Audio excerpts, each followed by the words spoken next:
Daily Devotional for October 19th. Today's scripture reading will be 1 Samuel 1, verses 20 through 28. Now, I'm not going to read all of it, but I'm going to point out key things here.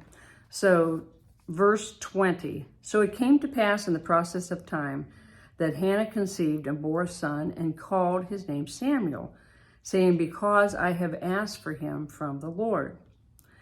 Now, every year, her husband, Elkanah, went up to the house of the Lord to offer sacrifice. But she, verse 22, she didn't go up with her husband. She said, not until her child was weaned.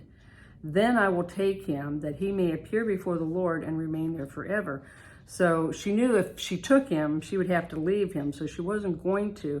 Now, there's discrepancy about, how old was the son? How old was Samuel when she took him? Some say 3, 4, 5. I've read where some thought it was 8, and yet others say 12. Now, to wean the child from the mother was that the child stopped drinking from her breast, okay, because they didn't have baby bottles back then. But I don't think she weaned her son. I don't think she nursed her son till he was, 8 or 12 years old. However, I think it's talking about the weaning away from the motherhood and going into the fatherhood, okay? Verse 24 says, when she had weaned him, she took him up with her, and 3 bowls and flour and a skein of wine, and brought him to the house of the Lord in Shiloh. And it says the child was young, okay? I still don't think he was, a little baby.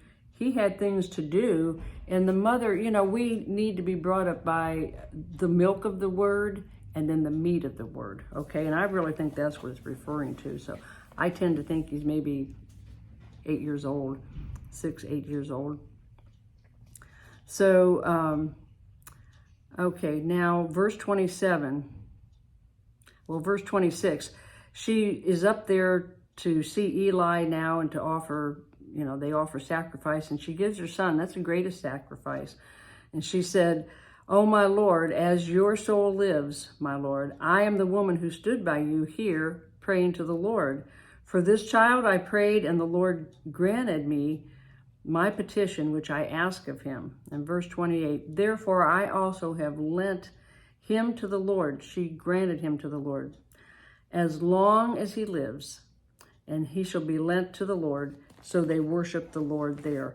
Okay, so, I think she was really protecting her child and raising him up as a godly person, because perhaps she knew by instinct, by revelation, perhaps she heard about Eli, and she already discerned Eli when she was there in the temple, but she has heard about his sons and how evil they were. So she was protecting her son before she turned him over. She made a vow to the Lord, and she would do it, but she needed to protect him first and raise him up so he could discern well before he was among these wicked men. Okay? Okay, great. Till next time, be blessed.